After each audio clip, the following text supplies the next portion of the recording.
Welcome to the Energy for Life podcast, where we explore the future of health and wellness to help you enhance your energy, health and purpose. I'm your host, Harry Massey, a pioneer in bioenergetics who's dedicated to looking beyond biochemistry to explore the innate healing power of the human body. So enjoy the show.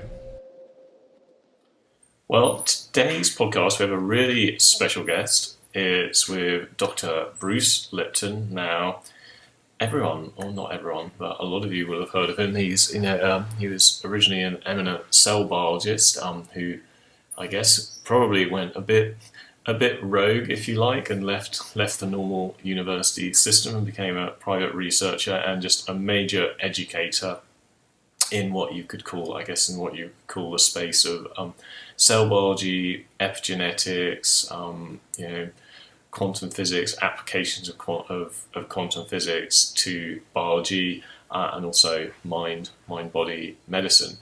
We've interviewed him 3 times. So without further ado, we'll just get straight into the interview.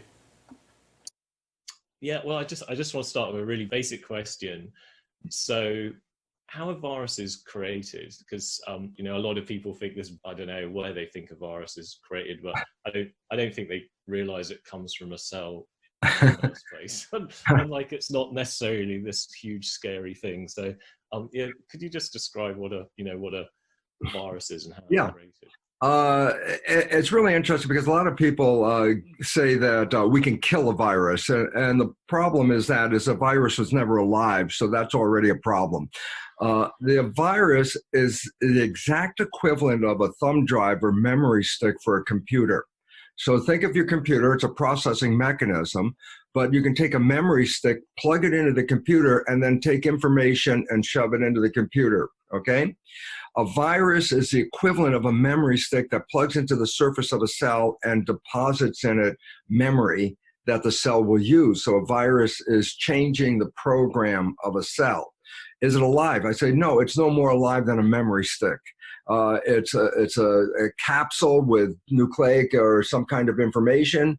It comes up to the surface of the cell and then plugs into the cell and downloads. It's a download device. It downloads information that controls the cell. So basically, where do they come from? Cells create viruses as a form of communication. And what people have not recognized, and this is like new to the relative, world of what's going on. There are 3 ways that a system can communicate to the cells. So like a human being has 50 trillion cells, and you have to coordinate the functions so that they all work together in harmony.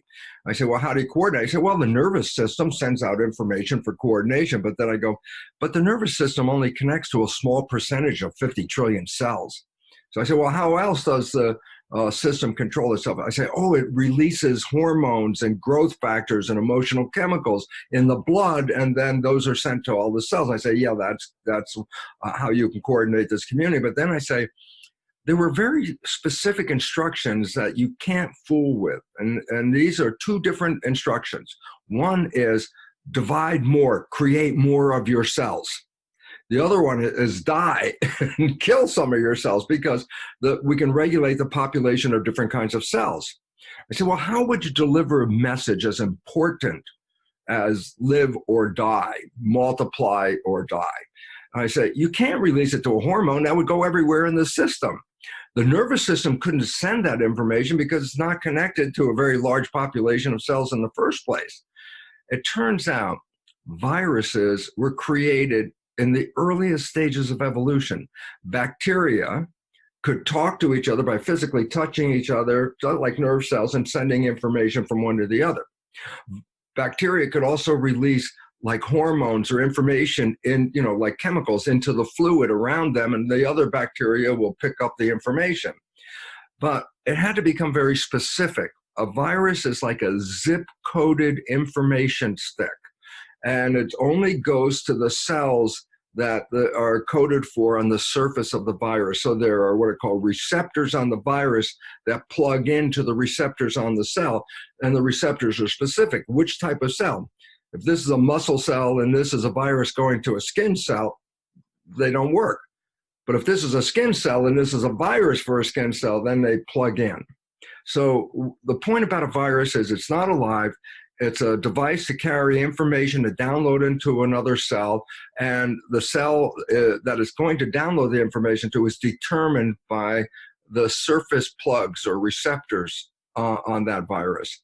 So the point is, it's the highest form of communication. Now, what's significant is we never talked about that. We always say viruses are very negative things. Viruses are lethal and bad. And I go, it turns out 3% of the DNA in a human body codes for a human body. But 5 to 8% of our DNA codes for viruses. We create our own viruses. Why? Because it's a way of communicating between 50 trillion cells. And as I said, since it's zip coded, I can send a message from, let's say I'm a liver cell, I can send a message to a breast cell or a muscle cell or anywhere by writing a virus, putting the right zip code on it and sending it out into the community. Virus is the highest form of specificity in communication. Okay. Now, if the wrong organism picks up the virus from another organism, and that virus dumps information into that wrong cell, it could mislead that cell and destroy it. Okay. So that's when viruses become pathological. They get picked up by the wrong cell, and the information in that virus throws the normal cell out of balance, and then we have a viral problem at that point. Okay. So the issue is this. Viruses are created in our own body. The new term is called exosome. Exosome is the biological word meaning exo, outside, some, body. These are bodies released by cells, like virus particles being released by the cells, go into the blood, and then are distributed to go to their source. We need these viruses. The evolution required them. We didn't even know they existed until recently in humans when the nature of exosomes was discovered, which by actual definition mean viruses. We create our own viruses. Other organisms create viruses. And when the viruses start getting mixed in community, that's when, if it's the wrong virus that's in your system and your system picks it up, it will distort your function. Okay? Perfect.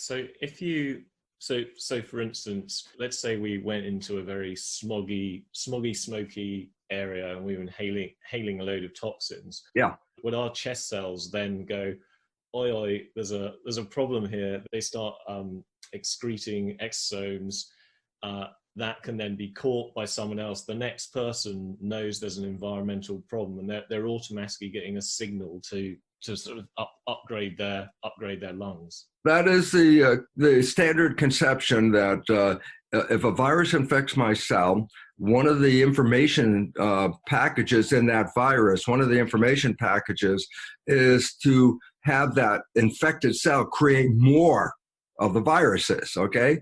So, and let's understand, why did they call it a cold? And this is a really important fact, is the body temperature is 98.6 centigrade, Fahrenheit, and 37 centigrade, okay? The viruses that are called cold viruses don't grow at that temperature. It's too warm.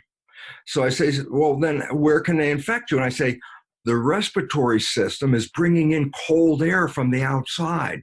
So the beginning of the respiratory tract down to the lungs, the air isn't the temperature of the body. It's being warmed to the temperature of the body. So the air in the respiratory tract is colder than the air in the temperature of the rest of the body. So cold viruses infect the respiratory system because the temperature in the wintertime is colder, and as we bring in the cold air, the infected cells in the respiratory tract, the infection will cause them to make lots of viruses. But if it's too warm, then those viruses can't reproduce. And that's why flus, colds show up in the winter, because the air going in the respiratory tract is colder than the body temperature, and the cooler temperature of the cells in the respiratory tract allows these cold viruses to reproduce. And that's why it's a seasonal thing. When the air gets colder, the cells are more likely to be infected by the viruses and be influenced. But in the warm summertime, the temperature of the air and the temperature inside is pretty close to the same. Viruses of that kind don't grow. So what is a cold virus? It's a virus that affects the respiratory system because the air in the respiratory system is cooler than the body temperature, which allows that virus to replicate. Got you. Would you say literally a virus is an exosome? Like there's really no difference at all. An exosome, their cells release little blebs of surface. They take like a little blister of a cell will pinch off. And I say, well, that's called an exosome. A body came out, okay? Now, there are different versions of this. The original exosomes were identified to be like waste products from a cell. So a cell has got some extra waste product, pinches it off in a vesicle, releases it, and then macrophages come along and eat that and destroy it. So it's like cleaning up the trash. But when they looked at the number of these exosomes, they found that there were these very small ones, and they didn't contain trash. They contained nucleic acid like DNA and RNA and hormones that control the immune system called cytokines. They said, wait, these aren't trash. These are information packets. And then when you define what that exosome is as an information package, the definition says it's a virus. Okay, so exosomes is a term applied to what came out of our cells. But now we find that a large population of those exosomes are by definition viruses. We are indeed making viruses to coordinate 50 trillion cells in our community. Perfect. And what's the relationship between a virus and the terrain of the cell? Well, a virus infects a cell. As I said, just as a memory stick can plug into a computer and download a memory, a virus can plug into a cell, download a new memory, okay? Now, in a normal situation, if the virus infects a cell, the cell has characteristics of an infection that the immune system identifies. So the immune system goes through the body, and if there's a defective cell, the function of the immune system is to remove it, okay? So when a virus-infected cell is in your body, in a healthy immune system, the immune cells will identify that infected cell and eliminate it. Or a precancer cell is like an infected cell as well. The immune system eliminates it. And I say, well, what's the problem? I say, if you have a healthy immune system, no problem. The infected cells will be eliminated, okay? But if your immune system is compromised, you don't have enough surveillance of immune cells to identify these infected cells. So the more your immune system is compromised, the less effective you are of eliminating cells that are virally influenced and going the wrong way. And this becomes important. That's why when we look at like the flu season, they say, okay, people are going to die. And I go, every year people die in a flu. It's not, I'm not saying, oh, too bad. I'm saying I'm sorry, but they die. And I say, who are the ones that die from a regular flu? Every year we have a flu, and every year people die. Who are the ones that die in a flu? And the answer is those people who are on like life support, end of life period, because their body's functions are not fully working, or people who are health compromised, people that have cancer, cardiovascular problems, people that have diabetes. Their immune system is already compromised. So if I'm a healthy person and a virus comes in, my immune system will clean it up and I'll be okay. But if I'm compromised, my immune system isn't working up to the fullest level, then all of a sudden now I have a struggle to eliminate those infected cells because my system isn't working. So the most compromised of the people in the population are the most susceptible to getting sick and dying from a flu, while a normally healthy person would have sniffles or something, their immune system would handle it and they'll be okay. But the compromised individual is the one who is threatened. So in any flu, every year, there's a compromised population. And the strength of that virus, the effectiveness of that virus determines how much of that compromised population is going to be affected, okay? So a population that is not healthy and collective will have more devastating effect of the same virus than a population that is healthy. Now, in the US, we just hit over, 100 million deaths they attribute to the virus. And I say, well, that's a big number. And I say, why? And then here comes a simple answer. 60% of Americans have at least one chronic disease, 60%. And 40% of Americans have 2 or more chronic diseases. That represents a population that is really ripe for infection because their immune systems are already compromised. So we have a greater population of weakened people in the US than other countries have. So when the virus hits the US, there'll be more mortality than in another country, or Britain, where Western countries that have lousy food and and stress levels that are up. And I say, and this is the last point, Harry, that I need to emphasize, in that stress is a mentation that I've got to run, I got to fight or flight. My life is threatened. That's what stress is about. Stress, fight or flight. I say, so what?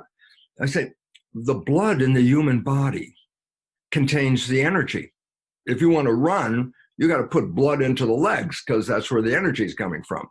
If you want to maintain the body, then this is what the viscera, the lungs, heart, pancreas, all the organs, the function of the gut is maintenance and health of the body. Okay. But if you're running away from that proverbial saber-toothed tiger, where do you want the energy? And the answer is arms and legs. So I say, what happens when you're stressed? Stress hormones redirect the blood flow so that it goes to the arms and legs so I can escape the tiger. I say, well, how does it do that? And I go, stress hormones cause the blood vessels in the gut to constrict. Why? If I constrict the blood vessels, then the flow of blood is pushed to the outside. So I say, the first issue of stress in the body is it causes the blood vessels in the gut, which is maintenance and growth of your body. It causes the blood vessels to shut down, no energy going to the gut. So growth and maintenance of the body is on hold while the blood is going to the arms and legs. Now, and this is the part that I was hoping to get to real fast, and that was the immune system uses a lot of energy. I go, yeah. And I go, yeah, if you've ever been sick, you may have not had the energy to even get out of bed. So I say, well, if you're being chased by a saber-toothed tiger and you have a bacterial infection, how would you like to distribute the energy? And I go, the hell with a bacterial infection. If the tiger eats you, the bacterial infection is not your problem anymore.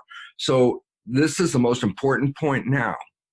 Stress hormones not only shut off the blood vessels in the gut to push the blood to the periphery, stress hormones shut down the immune system so that I don't use the energy to take care of the inside. I use the energy to run away from the tiger. So stress hormones inhibit the immune system. The more you're stressed, the less effective your immune system is. The more you're stressed, the more you're open to infection and problems. And I go, and the relevance about that is when you scare people, which is what all the media has been. Oh, we're all going to die. Millions of people are going to die. And everybody's going, they're stressed. And I go, then what happens? I say, the stress hormones run through the body. Then what does it do? Well, it shuts off the growth and maintenance. Yeah, that. And I say, what else? Oh, it shuts off the immune system. Yeah, let me just, a fact. How effective is stress hormones at shutting off the immune system? Medical doctors give patients who are going to receive a transplant, a heart, a lung, whatever, before they put the foreign tissue into that body, they give the recipient stress hormones so that the immune system of the recipient will not immediately reject the foreign organ. So all of a sudden I say, oh, wow, it's so effective at shutting off the immune system, stress hormones, that doctors give it to people to shut off the immune system. So I say, so what does that mean to the population that's watching the news and the media and being scared every day with numbers like millions of people are going to die? And all of a sudden it's like, oh, I could be those millions. Now all of a sudden I'm stressed because I don't want to die. And I go, so what? I say, well, now that I got stressed, guess what? Now I'm weaker. Now I'm more susceptible to the disease, the more stress I'm under. And I go, well, that sounds like a stupid idea that nature would do that. I go, listen, when the system was designed, what were humans stressed by? I go, saber-toothed tiger. What else? Not much more, saber-toothed tiger. I said, so why is it relevant? Because when the system was designed, it was only used to run away from a saber-toothed tiger. And once you got out of the vicinity of that tiger, the stress response was over. So we only use a stress response for a response just a short period of time, okay? But in today's world, with the stresses, economic and health and every other damn thing that's going on, human stress systems are running overtime, 24/7, 365.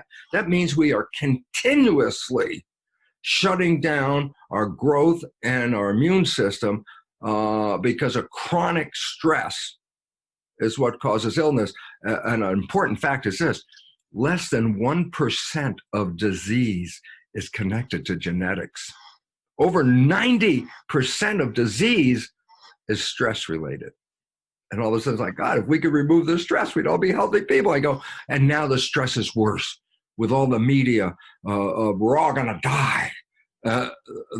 Everyone's stress levels are climbing through the heights that we never had. I say, why is it relevant? Because everyone who's stressed like that is now open to infection because their immune system has been inhibited. You know this idea of, so you had Pasteur and with the virus and the terrain idea. I'd love to explain that idea of the importance of a healthy cellular terrain and how that actually produces, is responsible for the epigenetic expression, creating exomes, etc. I think one of the most important things that people have to know, and it's more than just knowing, you have to know it, but you actually have to make it an understanding of your life. I can give you the information, you'll know it, but then the next level is you really have to take this information, it's valid, and put it in your life. I say, what information is that? I say, medicine is based on Newtonian physics. I go, what's that mean? Well, physics is the mechanisms of how the universe works. That's what it stands for, mechanisms. I say, oh, and I say, what's the premise of Newtonian physics? I say, oh, there's a world made out of matter and a realm that was all energy, physical matter, invisible energy. And so Newtonian physics divided the universe into two realms, matter and energy. Then they added the little caveat that whatever's made out of matter can be affected by matter, but not be affected by energy. So that separated energy, threw it out of the picture. You want to understand how a human works? There's matter. It's a physical machine. We'll understand the physical matter, and then we'll understand how the machine works. Conventional pursuit. I go, well, that was great for Newtonian physics, but in 1925, the world of physics was turned upside down because the new physics called quantum physics came in. And I need to emphasize this little caveat right here. Quantum physics is the most valid, tested, affirmed science on this planet. There is no science proven to be more truthful than quantum physics. So if you want to question a science, the last one we're going to question is quantum physics, okay? And I say, yeah, but what's relevant? Quantum physics is a science that reveals that matter is an illusion. You go, what are you talking about, man? I can see you, you can see me, we can touch each other. I'm sitting in a chair. There's books behind me. It's all physical. I go, that's an illusion. And I love it because Einstein's quote is, reality is an illusion, albeit a persistent one. Why is matter an illusion? I say, because what did quantum physics reveal? They looked inside an atom, and that's when we get that little picture of the solar system, the nucleus with protons and neutrons, then surrounding it are electrons like satellites, and we got a picture of a small physical solar system, particles, protons, neutrons, and electrons. Where quantum physics came into reality is when they said, well, so what are those particles made out of? Oh, protons, neutrons, electrons are made out of a smaller particles called quarks. I go, yeah, and then they said, and what's that quark made out of? And that's when the universe of science changed, because when they looked inside a quark, guess what? There was nothing physical in it. A quark is like a nano tornado, a vortex of high energy. And as I say, you mean protons and neutrons are not made out of physical things? I go, no, they're made out of energy. But those are the things that make up the atoms. I go, yeah, the atoms are made out of energy. And I say, yeah, but you're made out of atoms. I go, you're made out of energy. And then all of a sudden, that's the confusing part because energy is invisible. So how the heck can I see you? And the answer is, the lights are on. If you turn off the lights, boom, you can't see me anymore. Okay. And I say, well, what does that mean? The body is energy. Photons of light are like light particles that hit the energy of the body and are bounced back. So you don't see me, you see a reflection of photons. Underneath that layer of photons, I'm invisible. And it's only when the lights are on that you can see the energy fields, okay? And the significance of that also is, well, then how come I can feel you, touch you? I go, consider a tornado. A tornado is a force field. Can you walk through that force field? Absolutely not. You hit the edge of that force field, it'll throw you up and you get lost. I go, wait a minute. What's a tornado? An energy force. And I say, why is it relevant? And the answer is simply this. You could feel a tornado. It's got pressure and touch. You can feel it, okay? I say, so why is that relevant? And the answer is it's relevant because a tornado you can feel it. You can't even push through a tornado. I go, so what? I say, all of the atoms in your body are nano tornadoes. And if you try to push through your body, you're hitting all those tornadoes. So the illusion of physicality is based on two things. One, light is reflected off. Two, what you feel as physical is you're pushing on billions and trillions of nano tornadoes. You can't push through a tornado. And so we have the illusion of matter. But as physicists said, so what is it made out of? It isn't made out of anything physical, it's energy. So now I'm going to give you, and remember, quantum physics, the most valid science on the planet. Let me give you an Einstein quote. The field, which means the invisible energy surrounding us, the field is the sole governing agency of matter. The invisible fields of energy shape matter. And I say, why is it relevant? Because we think matter is, making matter. And I go, no, it's the invisible energy. A field is shaping matter. That's physics. And I say, well, what kind of fields are there? I go, well, look, I'm sitting in a room right now. Guess what? Cell phone broadcast, television broadcast, radio broadcast, solar energy, all of these things constitute a field. But all of those invisible energies shape what we experience as matter. And so all of a sudden it says you can't ignore the field in understanding life because life is the expression of the field. And all of a sudden what we have thrown out since Newtonian physics, we threw out that energy. We don't need to understand it. It's like, no, you have to understand it more than you even thought because it's that invisible energy you haven't paid attention to. That is the sole governing agency of this expression of matter.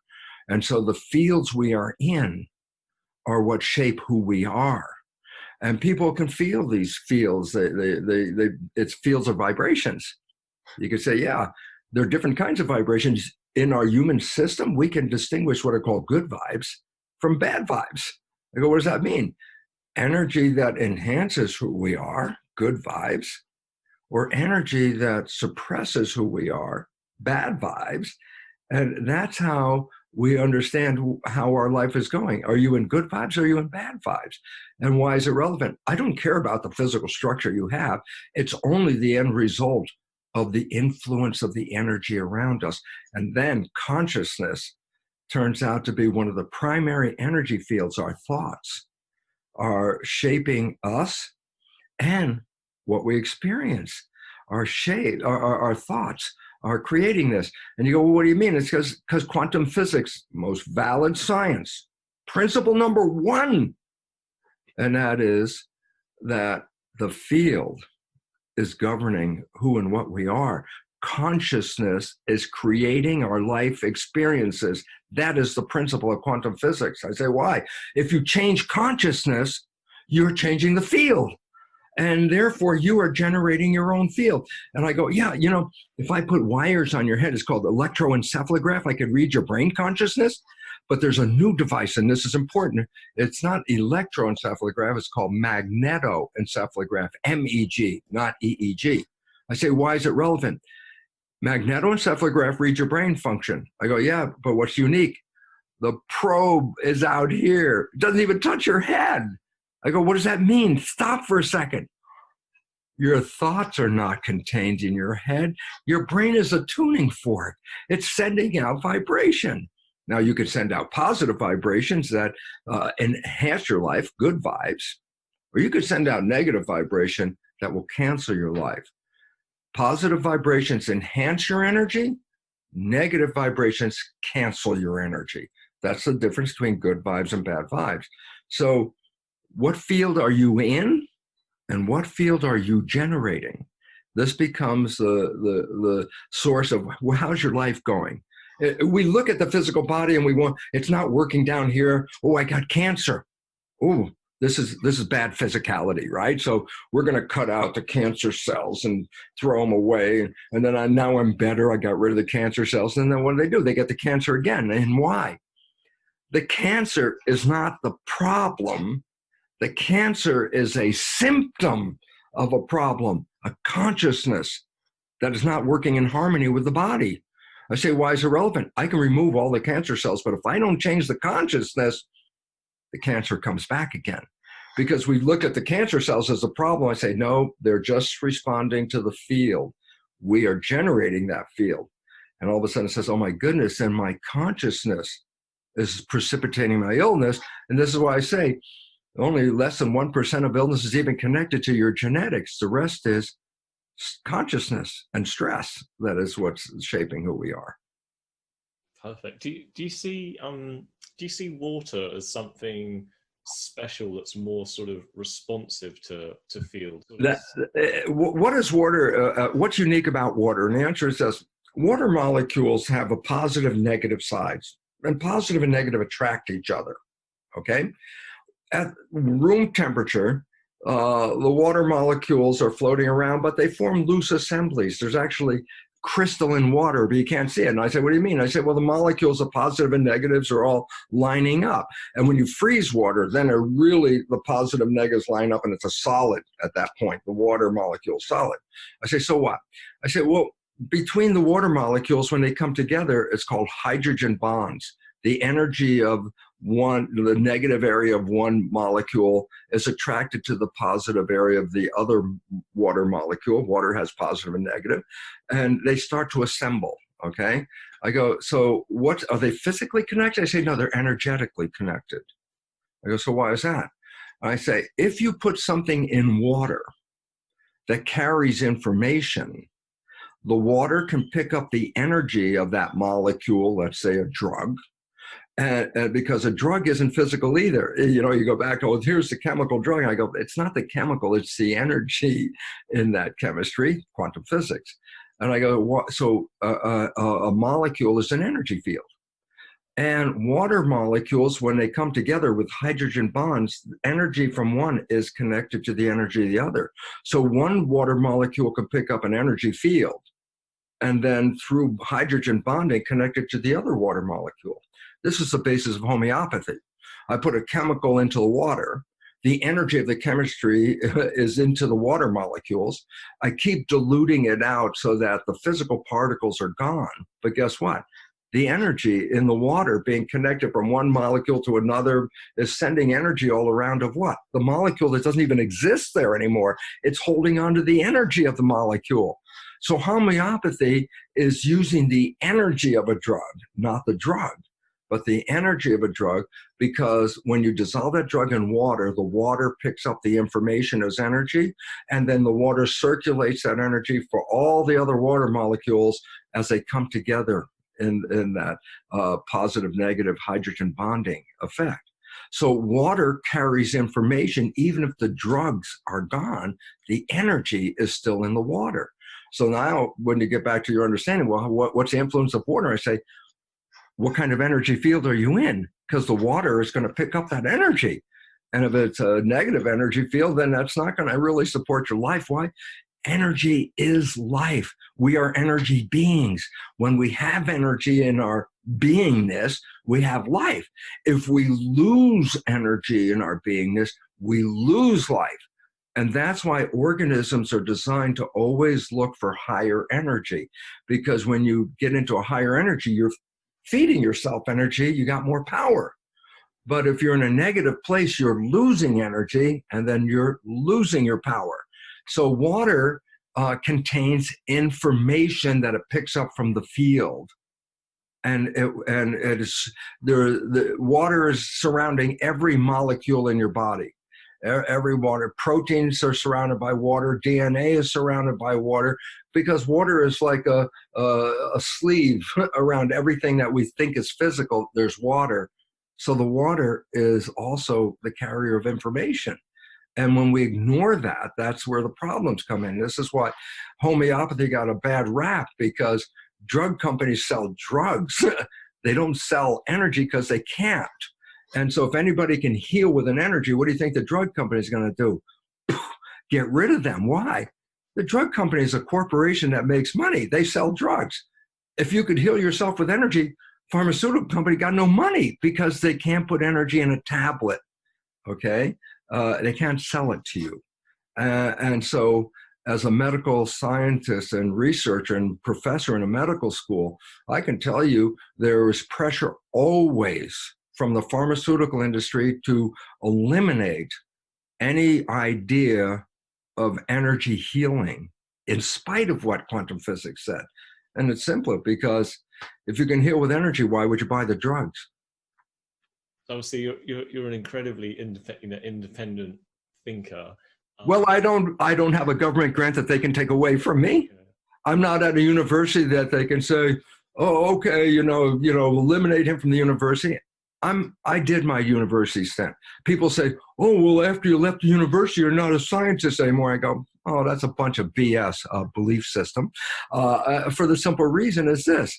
A scientist does research all the time when they read research papers and puts all the information together. What, I left the university and then I got stupid? No, I'm free. Why? I don't care what the hell they say. They can call me anything they want. I don't care. Why? Because the science there's a new science here, and it's replacing that limited science of Newtonian physics by introducing energy as the primary shaper of our existence. More energy we have, more life. Less energy we have, less life. Not the molecules. Because a thing I want to get across for people is basically just this idea of why independence of thought is so important. Because unfortunately, millions of people are now being controlled through fear, and because they believe the media and all of that and all of the rest. And ultimately, everything is it's a battle in our consciousness of like whether we're in control and we have our own independence of thought, or whether other people have got control of our thought. And obviously you're a great example of it, but could you explain why independence of thought is so important, and why people shouldn't just like believe everything they read, etc., etc.? I think the most important thing people understand is that we've always talked about the nervous system, the brain, as being a computer. It's a computer beyond anything that humans have ever created, okay? There are when you get a new computer, you can go to the store right now and buy a computer, bring it home, you push start, and the thing boots up. Now I say, do something. You go, like what? Draw, write a spreadsheet, write a composition. You go, oh, I don't have any programs. So you buy a new computer, A. B, you put programs in to get started, so that now that you got the programs, then you can engage with the computer, okay? A child's brain is a computer. The operating system of that child's brain is complete in the last trimester of pregnancy. Even before the child's born, the brain can boot itself up. And then I say, what? Then programs are put in. I say, what do you mean programs are put in? I say, for a child, for the first 7 years of its life, the vibration of the brain measured by electrical wires, consciousness is a certain frequency, and there's levels of consciousness. But below, the next level below consciousness is called theta. Theta is a lower vibration than consciousness. And I say, what is theta? And I say, well, it's characterized as imagination when you're in theta. I go, like what? And I say, children under 7 are in theta as a predominant state. And I say, what? They can mix the real world and the imaginary world seamlessly. A child is having a tea party, they pour nothing into the cup, they drink the nothing, and they talk about how wonderful the tea was, or they're riding a broom, but to the child, it's not a broom, now it's a horse, theta, imagination. But theta is hypnosis. I said, why have hypnosis? And the answer is this: the child's operating system is booted up, no programs. How do I respond? How do I become a functional member of a family? How do I become a functional member of a community? I say, oh my God, there are rules, thousands and thousands of rules of behavior. I say, how's an infant going to learn thousands of rules of behavior? And I go, because nature put the brain in theta for 7 years. Theta is hypnosis. So in hypnosis, a child learns behavior by observing other people, mother, father, siblings, community, downloads their behavior operating programs. These are the programs. And the first 7 years, you get program of the rules. This is how you behave. This is how you talk. This is what you do. This is what you can't do. Programs. After age 7, a child's brain reaches a higher vibration. Now they're predominantly in a conscious, creative state. I go, okay, so the programs help us get off the ground, and then consciousness can work with the programs. And I go, yes. Now comes, I'm going to come to this, is so important, it's coming to the point, is that a child can have these programs downloaded, and they can then become conscious at age 7 and consider the body as a vehicle, and you got your hands on the wheel. The conscious mind, creative mind, will drive you toward wishes and desires, okay? And I go, what about the subconscious mind? I say, that's just programs. I go, and these programs didn't even come from you. They came from other people. And I go, so what? And here is the most important fact. If I can give it to you, Harry, the most important fact is this. When consciousness is present, then we are moving our life toward wishes and desires. Creative, that's what consciousness is. What do you want from your life? Answer comes from creative conscious mind. But, biggest but, world change, but, consciousness can think. I go, what does that mean? I say, thinking is an inside job. I say, Harry, tell me what you're doing next Sunday. And if it's not written in front of you right now, I bet you could sit there and go, oh, on Sunday I'm doing this. I said, where'd you get the answer? It wasn't out here. It was in there. Ready? Thinking redirects consciousness instead of looking out. Thinking redirects consciousness to look in. A thought is on the inside. So when you are having a thought, you're not looking out the window of your eyes. You're looking back in to your brain. Where's that thought coming from? I go and I say, so what? I say, well, let's say you're driving the car and all of a sudden you have a thought. And I guess then what? Consciousness is not looking out the window anymore. Consciousness is inside. I go, does that mean you're going to have an accident? I go, no, guess what? Subconscious is autopilot. When you are thinking, subconscious grabs the wheel. Subconscious knows how to drive because you practice, you learn. Driving is a program. So subconscious can grab the wheel and drive while you're thinking. I go, so what does that mean? When you are thinking, consciousness is not creating your life. Your wishes and desires are not part of your creation. When you are thinking, your programs run your life. I say, yeah, but the programs came from other people. I say, oh, then those people are going to determine the character of your life, because when you're thinking, you're just going to play their programs. And I say, what's the relevance? And this is so cool. The idea that the first 7 years of programming will run your life is the fact that 95% of the day a human is thinking. Stop for a minute. 95% of the day, consciousness is thinking. I go, well, then 95% of the day, what about your life? Who's controlling? I go, program. That's the autopilot. So you're only running your wishes and desires 5%. 95% is coming from the program. I go, why is it relevant? And then I go, for 400 years, the Jesuits have told their followers, give me a child until it is 7. and I will show you the man. That's a famous quote from the Jesuits. I go, for 400 years I've been saying it. I said, what does it mean? Give me a child to 7 means if I can program the first 7 years, I will show you the man. I said, what does that mean? I say, because after age 7, 95% of your life is coming from the program. So whatever I program I installed in the first 7 years, 95% of your life is going to be that program, not your wishes and desires, but the programs that you got. And since the vast majority of programs that we downloaded from parents and siblings and community are dysfunctional, disempowering, limiting beliefs, these are the programs that we got. And they operate 95% of the time. Guess what? We are not living our creative character. We're living our program character. And I say, yeah, most of our programs are negative. So I say, if you're going to run all these negative programs, what does the fate of your life look? I said, it's not looking real good. And so every day we're playing these programs limited by what? Whatever the program said. You can do this, you can't do that. That's a program. You can't do this, you're not good at that. Who do you think you are? These are programs. And they disempower us. I say, oh my God, so life is a struggle. Yep, 95% of the time, we're trying to survive through the programs. Now here comes the beautiful element.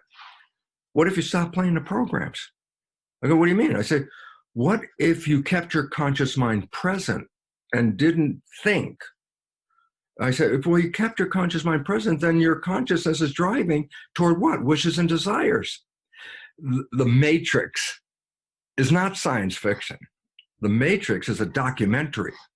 Every human has been programmed. That's required. That is the nature of human development. We're all programmed. I say, but in the Matrix, you could take the red pill and get out of the program. I say, science has recognized a time that the red pill is taken. I said, when? When people fall in love. That's an example. I go, what do you mean? I say, their life every day could be blah, blah, blah. Why? 95% of their life is bad programming, blah, blah, blah, blah.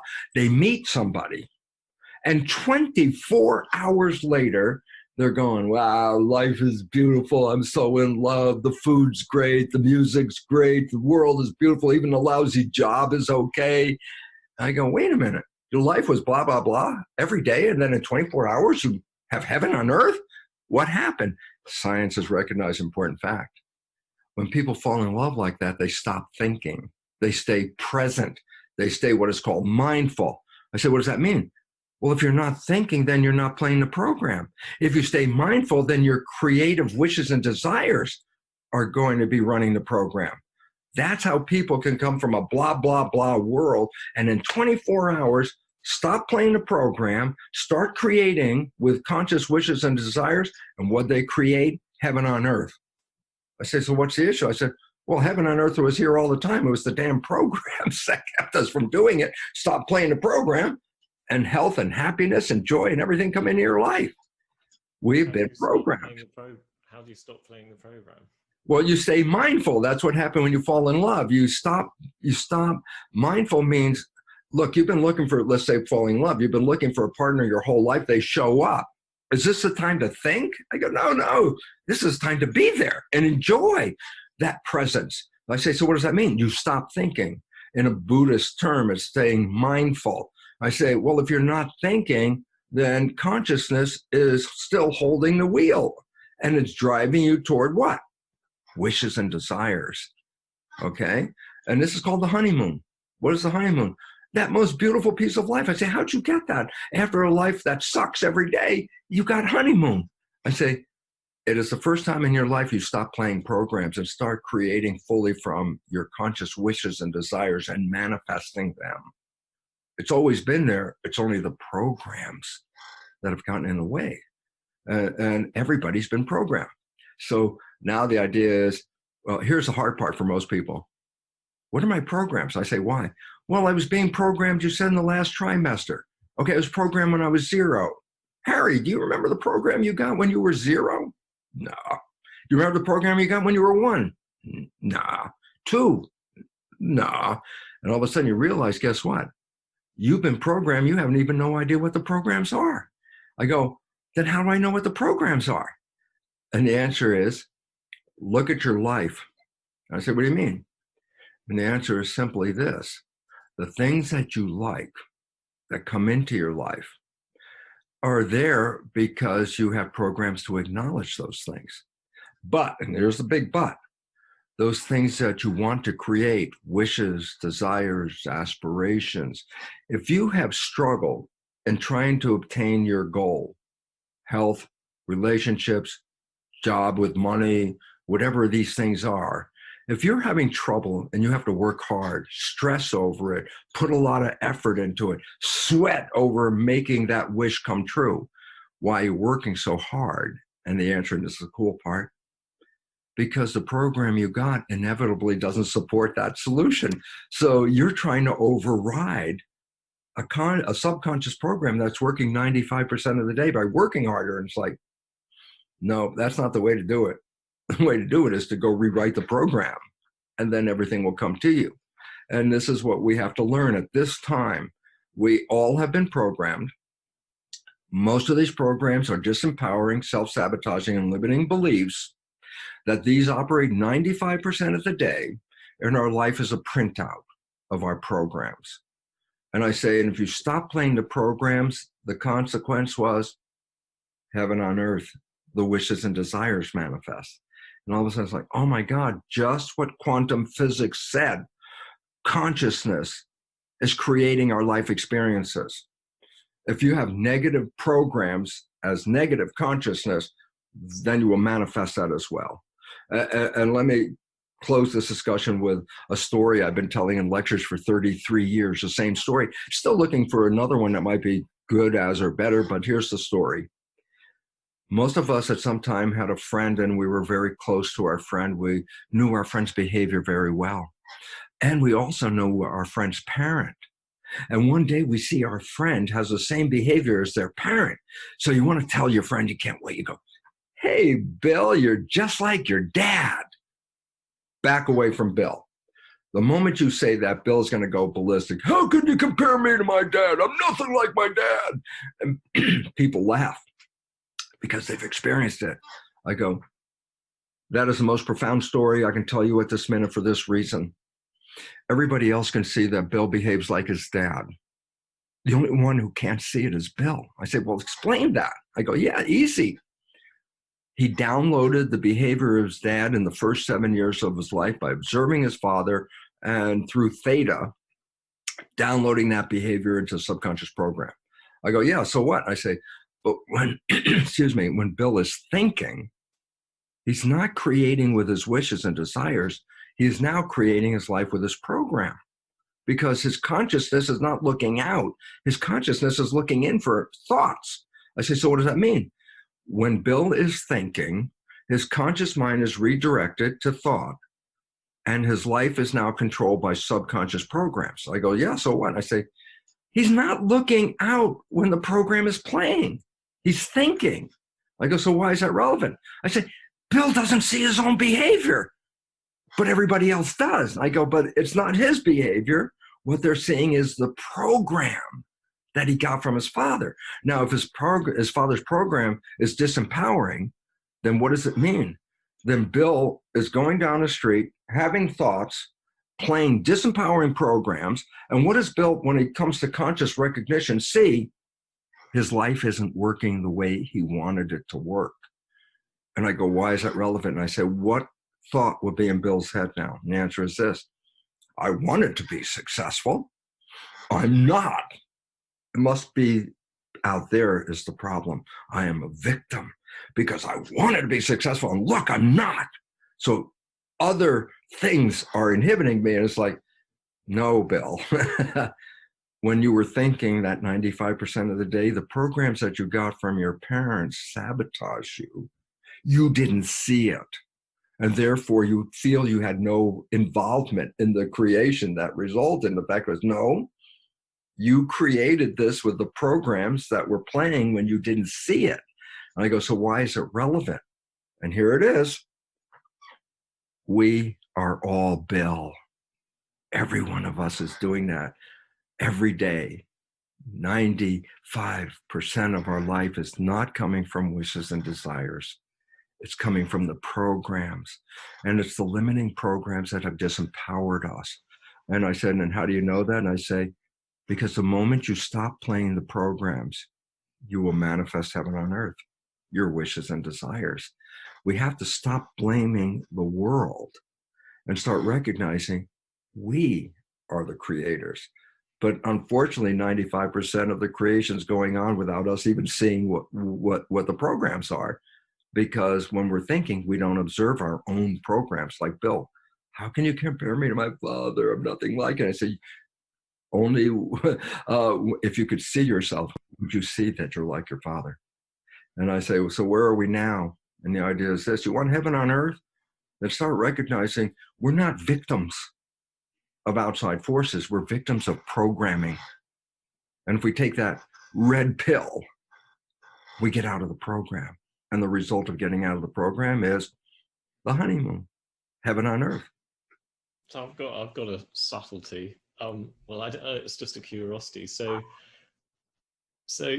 like, obviously, I make films, invent stuff. You write books, research, put things together. Obviously I'm doing that, and you're doing that inside your, I mean, it's not like we meet. A lot of that's just inside our brain and just thoughts. Is that just a different, I guess, just a different thing? Or I was just curious how you view that, because that obviously feels like quite an internal thing, putting all these things together in one's head. But because when you said about stop thinking, but there's still a place for thinking, I assume. Oh, well, thinking is totally necessary, but if you use it 95% of the day, you have to recognize that while you're in thought at that time, you are not controlling the behavior. That's the main thing you have to know. And so, I mean, there are times I don't need to control my behavior. I'm here in my office. I have a good time to think. I don't care about my behavior in here, Okay, but if I'm out on the street and I'm thinking, then everyone is seeing my program, but they're not seeing me. No, I was just thinking that there might be this other, because it's often in life, just the unfolding. Like, obviously, you can also get answers to everything just by being super present, and obviously those people the people you're interacting with tell you all the answers and all that sort of stuff. So listen, Harry, we're powerful creators that don't know that 95% of our creation is not coming from us, it's coming from a program. And if we understood that, what if you reprogram? And I go, you can reprogram your subconscious when you know what the program is that you want to change. I go, why is it relevant? And I say, and here's the ultimate conclusion is, what if you took the wishes and desires of the conscious mind and program them as programs in the subconscious mind? I go, then guess what? 95% of the day while you're thinking and you're running from your subconscious, you'll be manifesting wishes and desires. And so all of a sudden it says you can have a honeymoon, not for the short period that most people have honeymoons, but for your entire life, every day, if you rewrite the limiting programs. I said, well, how do I know the limiting programs? I go back, I say, your life is a printout. Wherever you're struggling to get to and you have trouble getting to it, that's the limiting program. And if you change that program, the struggle of life disappears. The honeymoon does not have to be a short period. It can be an entire existence on this planet. You could live heaven on earth every day of your life, okay? But you have to reprogram the limiting beliefs that occur when you start thinking. And the honeymoon effect, as I said, was a process at time where you become so engaged in the person that you're with that you stop thinking just to be there with them. And I say, that's what the honeymoon's all about. And I said, why does the honeymoon go away? Because it doesn't last for most people. I say, yeah, but I could stay present for the longest period of time, but there's a point where I have a job, I have chores, I have responsibilities. I go, what happens then? I say, well, I've been on a honeymoon. I stayed present, and I've been living from wishes and desires. And all of a sudden I start thinking about, oh, I got a job to do, and I got to fix this, and I have to do that. And I go, what happens when I start thinking?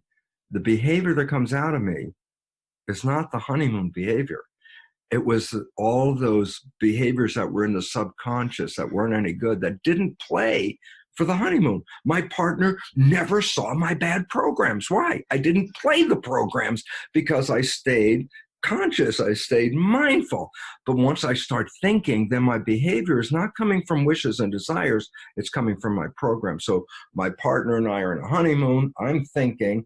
She comes up and asks me a simple question, but I'm thinking. So guess what? My response is not coming from me, Bruce, wishes and desires. My response is coming from the program. How do I respond? I remember my father's program.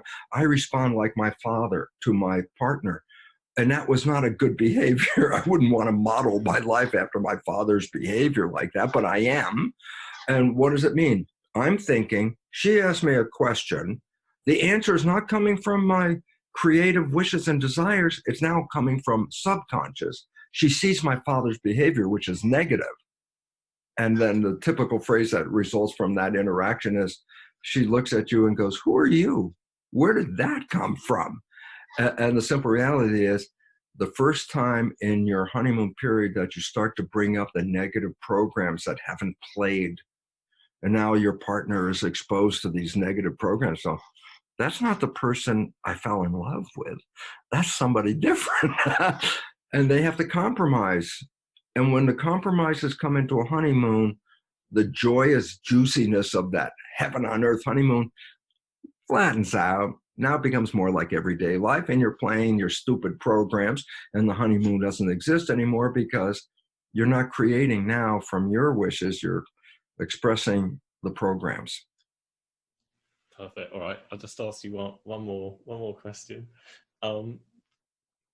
Yeah, well, or maybe two. But what are some of the positives you've experienced personally and to the planet during this period or during this year? I'll tell you one of the positives right now, and we didn't talk about it, and I want to bring it up right now, and that is, look, I wrote a book called Spontaneous Evolution, which is about the evolution of human civilization. I wrote this book, it's now 12 years ago. And when I wrote that book, it was already a scientific fact that human behavior was precipitating what is called a mass extinction. We've undermined the web of life and nature is collapsing around us. And the point is simply this: we cannot survive if nature isn't here because we are nature. We're facing a mass extinction that is due to human behavior. All the events that are happening around the world are symptoms, whether it's religious war, racial strife, health issues unfolding and creating a COVID story and all that. These are symptoms of a civilization that is not in harmony with life. And interestingly enough, how can harmony return to life? And I say, when humans get the heck out of the way, guess what? Life comes back in full health again. So just during the pandemic crisis, when people were isolated in their homes, guess what? The air is cleaner. The animals are coming out. The plants are growing better. Once humans pulled out of the garden has been regrowing itself. So what does it mean? Humans are creating the problem, and when humans got out of the way, life comes right back again. The garden returns. It's a lesson we have to learn. We're the ones that are destroying the civilization. And if we change the behavior and stop destroying Mother Nature, nature will rebuild the garden that we got when we first got here. But ever since then, our human behavior is undermining the garden, destroying the web of life. We're polluting the water, we're polluting the air, we're throwing chemistry in the ground. And it basically says humans are creating their own extinction. But the lockdown all of a sudden gave nature what? A month or so? No humans? Look, we always had chemtrails in the sky. There haven't been chemtrails in the sky around here for 2 months. Why? They stopped all the planes that were creating all that stuff. The air is cleared up. My friends who live in Sacramento for 30 years said they have never seen the sky as blue and as clear as it's been because we have stopped polluting for a moment. So all of a sudden it says, well, what does it mean? It says, before you go back out of this pandemic, lockdown, realize this: if we go back out there and step on it like we've done, extinction is not 1,000 years away. It's decades. And I go, why is it relevant? To avoid extinction, it's not the planet that is the problem. It's us. And so since the lockdown, what did we learn? The planet will do very well without us. In fact, if all humans disappeared, the garden will return almost immediately. It's humans that are destroying this. And so the message is very clear. we want to thrive on this planet, you could have heaven on earth every day of your life on this planet by rewriting the limiting self-sabotaging programs. And most of these programs are through the education system. And unfortunately, most of them are programmed by corporate needs and desires. We're not running our lives. Corporations are creating the rules, the laws, and the things for their benefit, not for our benefit, you know? And basically, you know, people think, oh, the pharmaceutical company's out there to protect me. And I go, hell no, they're out there to make money. And if you interfere with their making money, they get rid of you. Basically what it's all about. And so the lockdown has been very important. People started to learn about community, their family. They haven't talked with them for years because they sit at the dinner table each with their little iPhone looking at their thing while they're eating dinner, and there's no community. Community is where people have power. When people are separated and there's no community, people have lost their power. And in the pandemic, guess what? The whole idea was separate the people, each in their own space, lock them down. And during this period, we have had no power in controlling our life. The forces to be, the pharmaceutical company and the government that is supported by the pharmaceutical company is carrying out their wishes. Are they carrying out our wishes? Absolutely not.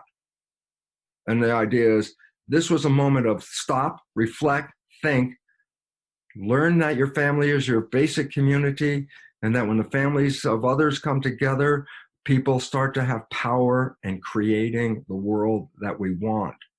We have been shut down, and during this process, nature without us has been doing really well. And we are also beginning to see the value of our relationships. It's a learning moment. And this is what we need, because this is the learning moment that says, look at that world. You see how healthy it's become without us? When we go back out there, let's be like the indigenous people of this planet that said they were gardeners in the garden, because we have been in that garden destroying it ever since. And this is the wake-up call. We are nature. If we undermine nature, you've undermined human civilization. We are not separate from nature. We are an expression of nature. If we destroy nature, we destroy ourselves. And that's what the extinction that's looming out there is saying. So here's a time out. Everybody time out, look around, get your head together. Before we go back out there, let's go back out there and change who we are and who we were to become the caretakers of our planet and of each other. And the result is simple. Heaven on earth. It's always been there. It's just our programs that have taken us out of the story. Do you see this period as like, I guess in a Greg Braden type philosophy? You know, you've got a choice point. You've got a cycle, and this darkness before the dawn. Like, do you see what we're entering now as this darkness between the dawn, and you've just got this great polarity between, I guess, those that are trying to control and destroy, but because it's becoming so strong, you also get the opposite. You know, many more people can see it, and you know, at some point it flips over. I was just curious where you are on the extinction. We're in the process of extinction, but our awareness is what is necessary to get us out of the extinction. This is a timeout for, like, okay, go to your room. Child did something bad, go to your room. Well, we're in our room. And now let's think about, what did we do and why did we do it, and what's the result of what we're doing? And then I tell you very simply, well, the result of what you're doing is you're manifesting the sixth mass extinction, which will wipe out human civilization before the end of this century. You want to change that? Then we have to change behavior. I'm not asking Mother Nature to change the behavior. She's always been living in harmony. We are the ones that are not living in harmony. This is our choice. When I leave this house, am I going to be better as a citizen, community member? Am I going to be better in my relationship with nature? Or am I going to go out there and throw Roundup on everything and destroy the environment like Monsanto has done? The answer is, this is a choice. It's you who are creating your life experiences. Stop thinking you're a victim because you didn't realize, like Bill, The behavior you're playing is not manifesting wishes and desires, it's manifesting the program, and the programs are disempowering, self-sabotaging, and limiting. And this is how people can control us. If I take away your power, you have no power. It's like Superman. Bad programming is kryptonite. You give kryptonite to Superman, he's not Superman anymore. He's vulnerable as anything. You give a human bad programming, and our creation is not in our support, it's in support of a program. If the program is designed for other people to profit, then you are working for other people without you even knowing it and sabotaging your own wishes and desires in the process. And this is what evolution is all about, a change in consciousness. The evolution we're facing is not the human body is going to change. We already are there. Look, cockroaches have been here how many 100 million years? Did they change? No. They're the best cockroaches that exist. Humans are here. Are we going to change? I say, no. We already got the intelligence that we need. We just have to use it appropriately. This is what we have to understand. And we have to take our power back. And to take our power back is to realize, first, you don't have your power because your subconscious program running 95% of the day has been put in there by other people. You didn't program your subconscious. You weren't even conscious when you were being programmed. I say, why is it relevant? Because you didn't filter the programs coming in saying this is a good program and this is a bad program. You just got all the programs, good, bad, whatever. Consciousness wasn't there. And then we live our lives 95% of the time by the programs that other people gave us, and they took away our power. This is the whole idea. How do you become powerful in this world? The answer is take away everybody else's power, and now you're powerful. And we have been systematically disempowered at the expense of giving up our creativity to corporate entities that want to tell us what to do, when to do, and how to do it. And then we become slaves to a program. And this is a wake-up moment. So let's wake up, man. Do you want this life? Is this what you want? What do you think I don't know. It's so, obviously, like if you study Gandhi for that time of the British era, it was different for what, Martin Luther King, sort of, he actually inspired a little bit more rebellion. I think Gandhi knew that the British were much more peaceful. Like, I think he knew the message to the greater world, it had to be this peaceful resistance. I think Martin Luther King, he added a bit more fuel on the fire in America. And we're all so damn obedient as a society. What do you think the answer is for the general population to sort of,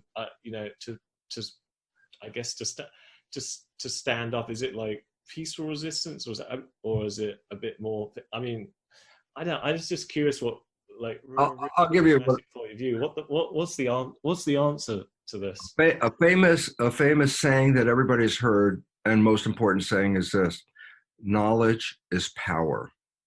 We have been deprived systematically of that knowledge. So let me say knowledge is power in another equal way.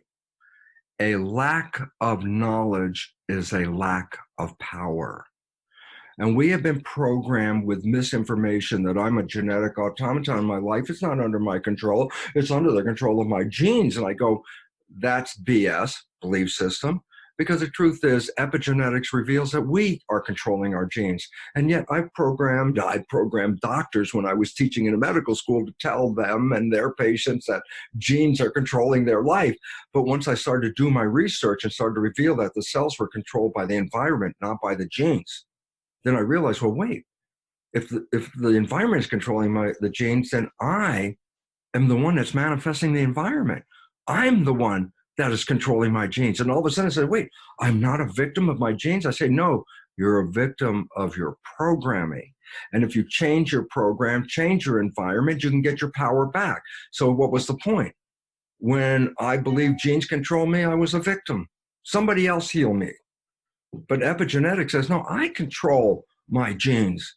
And if I understood how it was controlled, I could do a better job making health. But we are not being programmed with that consciousness. Okay. And as a result, we are still acting as victims oh, my health isn't any good. I'm a victim. Give me a doctor to fix me. I go, you're the one that's the healer. It's your consciousness that controls whether you're going to be healthy or whether you're going to die. And the idea is, what does that mean? I said, people don't have that knowledge. They still have the knowledge I am a victim of everything around me. And if I'm a victim, by definition, victim means I'm powerless. By being powerless, as a victim, I will seek other people's opinions, points of view, belief systems over me. I'm just the victim. And the fact is, this is a complete false understanding. When you understand quantum physics and epigenetics, then you understand the truth that physics has always been saying. Consciousness is creating our life experiences. Consciousness is adjusting your genetics. And if you understood that, then you say, yeah, but I control my consciousness. I go, that's the point. But if you believe you're a victim, I say, I have no control. That's what victim says. I've now programmed everybody to be a victim, and then I control them. Oh, I'm the medical people. I'll tell you how it works. And it's like, they got wrong knowledge. Why? I was a professor in a medical school. What I was teaching the medical doctors now is completely false. We program them incorrectly. We program ourselves incorrectly. You want power? Understand knowledge. And Harry, this is why I'm so indebted to you for allowing us to see a knowledge that gives us our power back in our lives. And this is what the whole point of becoming aware is all about. As we become aware, we get the knowledge that will allow us to survive and thrive into the future. That's a brilliant ending. Thank you. Thanks for listening to the Energy for Life podcast. Now, if you like our show or you want to try out bioenergetics for yourself, check out our website, energyforlife.com.